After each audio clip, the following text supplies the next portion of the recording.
Hi, I'm Hannah. 2 days before my wedding, my dream dress was returned to me in shreds.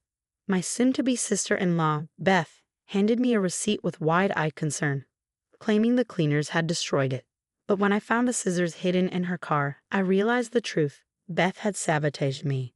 It all started 6 months ago when Ben proposed. The moment was magical. He slipped a vintage sapphire ring onto my finger, a family heirloom from his grandmother. At the family dinner where we announced our engagement, I couldn't stop smiling until I saw Beth's face. Her lips curled into a brittle smile that didn't reach her eyes. "How unexpected," she said, gripping her wine glass so tightly I thought it might shatter. Beth had been divorced for 3 years, and according to Ben, she'd always been fiercely protective of him. "It's just a twin thing," he'd explain whenever I pointed out her possessive behavior. But I knew it was more than that. At first, wedding planning was a dream.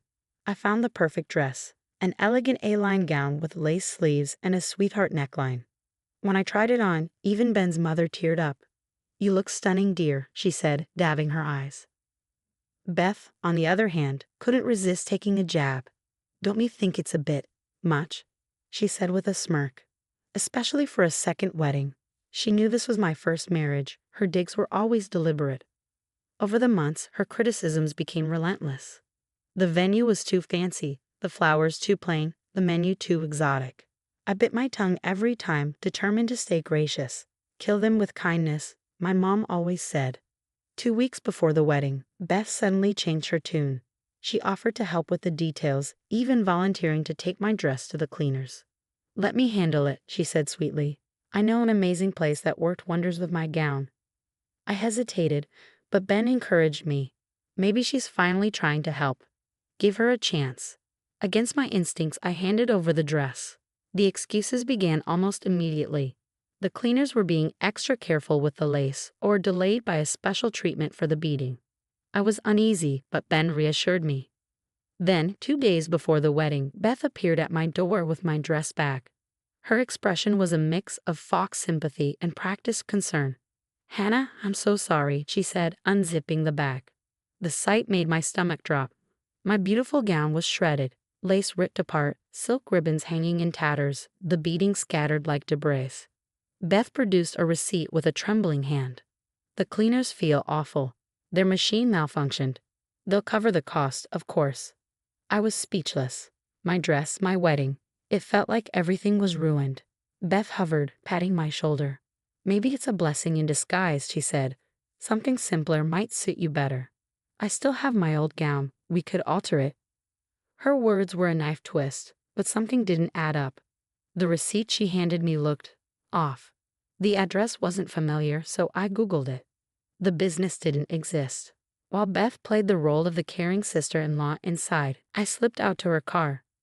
Under the passenger seat, partially hidden by a shopping bag, I found her fabric shears. Caught in the blades were threads that perfectly matched my dress. My hands shook as I took photos. When I returned, Beth was showing Ben bridal shops on her phone. "We'll find something for her. Don't worry," she cooed. But the glint in her eyes when she glanced at the destroyed dress betrayed her satisfaction. "Actually," I said, my voice sharper than I intended, "I think we should call the police." Beth's head snapped up. "The police? Don't be ridiculous, Hannah.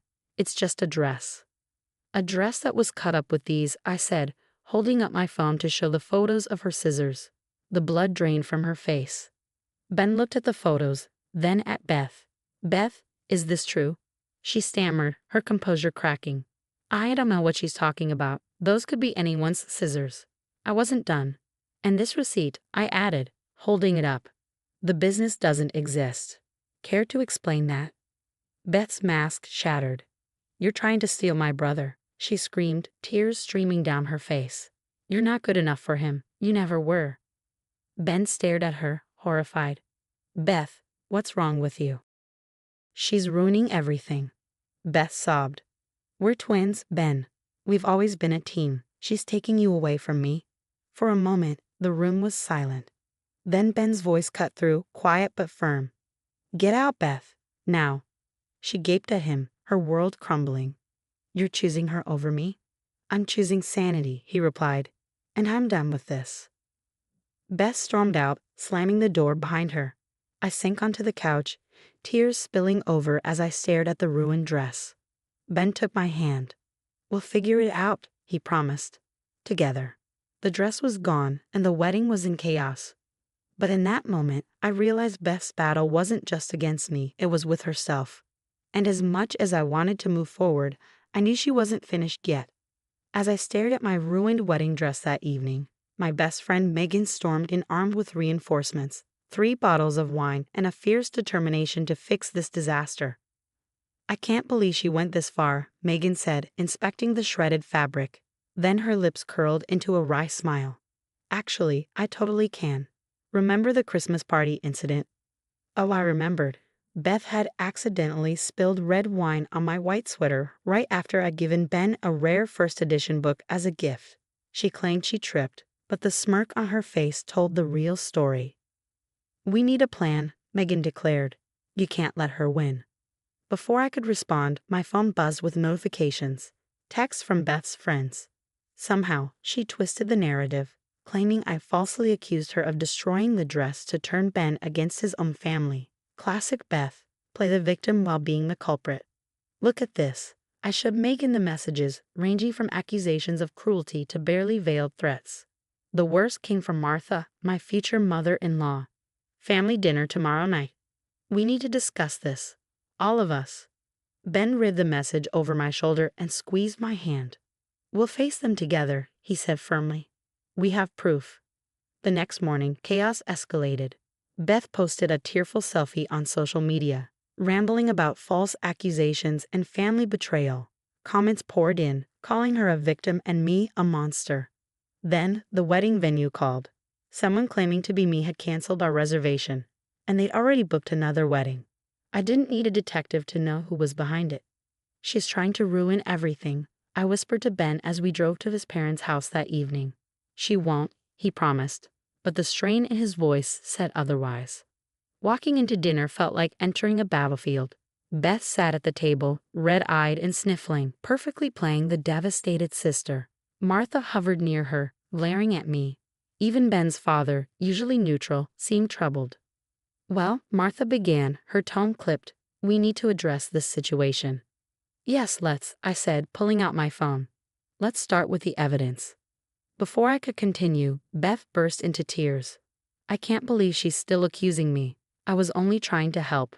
The cleaners ruined the dress, and now she's blaming me to tear this family apart." "Beth," Ben said firmly, "we found your scissors."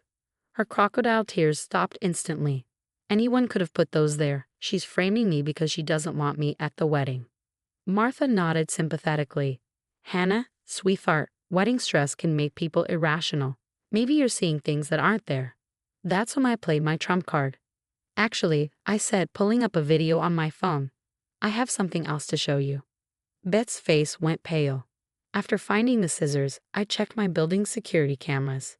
The footage showed Beth entering with my dress bag late at night and leaving hours later. The timestamps matched perfectly. Beth stammered as the video played. "That's not. I mean. And here's the fake receipt you gave me," I continued. "I called every cleaner in town. None of them ever had my dress. Care to explain that?" The room went silent. Martha stared at the screen, her expression crumbling. Ben's father rubbed his temples, shaking his head.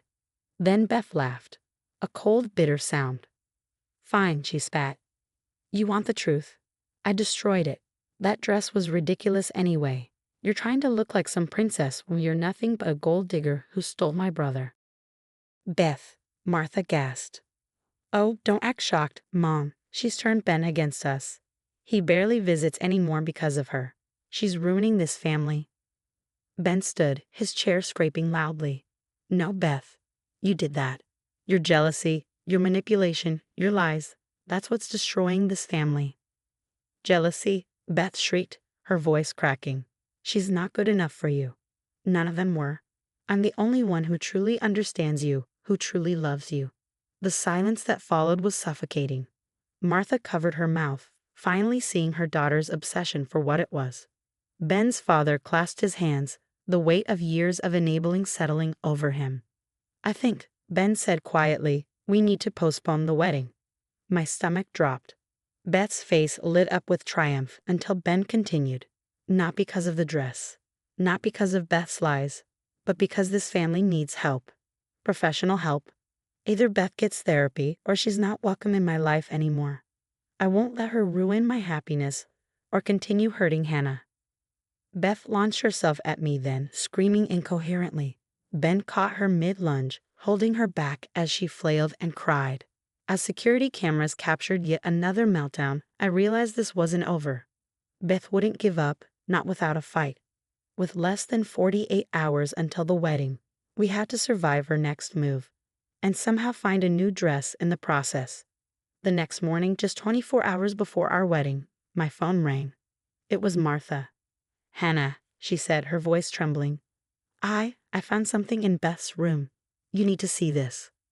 When I arrived at Beth's room, Martha pulled back a curtain to reveal a hidden wall. My blood ran cold. Photos of Ben and Beth together covered the surface, meticulously arranged, but every picture of him with other women, including me, had been defaced, cut out, or slashed with red ink. Beneath them were stacks of journals, each page detailing Beth's obsessive plans to sabotage not just our wedding, but every relationship Ben had ever had. Martha stood frozen, her face pale. "I had no idea. She needs help, Hannah. Real help. We're having her committed this afternoon." Relief and a pang of sadness washed over me. Beth's obsession ran deeper than jealousy. It was something darker. But there was still one problem. I had no wedding dress. That's when Megan burst into the room, her grin wide. "Come with me. Now." She drove me straight to her mother's house and led me up to the attic. There, in a carefully preserved box, was a vintage wedding dress. "Mom always said this dress was meant for someone special," Megan said, her eyes glinting with excitement. "It's yours if you want it." The dress was breathtaking, a timeless silhouette with intricate lacework that miraculously fit me with only minimal adjustments. Megan's mom, a retired seamstress, got to work right away. As I stood on the platform while she made her final stitches, my phone buzzed. It was a text from Ben. "Beth's been admitted. She's getting the help she needs. Nothing can stop us now." The morning of our wedding dawned bright and clear. Against all odds, Martha had managed to secure us a new venue. It turned out she had a few connections she wasn't afraid to call in. When I walked down the aisle in Megan's mother's dress, I saw Ben's eyes glisten with tears. Beth's empty seat was a stark reminder of everything we'd endured, but also a symbol of hope for her healing and for our future. During the reception, Martha pulled me aside and hugged me tightly. "I'm so sorry," she whispered. "We should have seen the signs sooner. You've shown more grace and strength than I ever could have asked for. You're the daughter I've always wanted." Later, as Ben and I shared our first dance, he pulled me close and whispered, "Beth's doctor says with time, she might be able to have a healthy relationship with us again." I rested my head on his shoulder and said softly, "Someday. But for now, this is our moment." Looking around at the laughter and joy that filled the room, I felt a deep sense of peace. Beth had tried to break us, but instead, she'd shown us the strength of our love and the resilience of our bond. Months later, we received a letter from Beth's treatment center. It was an apology, genuine and raw, along with a promise to do better. Trust would take time, but it was a step in the right direction. As for me and Ben, we're stronger than ever. Every now and then, Ben glances at that vintage dress, now proudly displayed in our closet, and says, "You know what? Beth did us a favor. That first dress wasn't nearly as perfect as this one." And he's right. Life's greatest blessings often come disguised as our hardest battles. You just have to weather the storm to find the rainbow on the other side. What about you?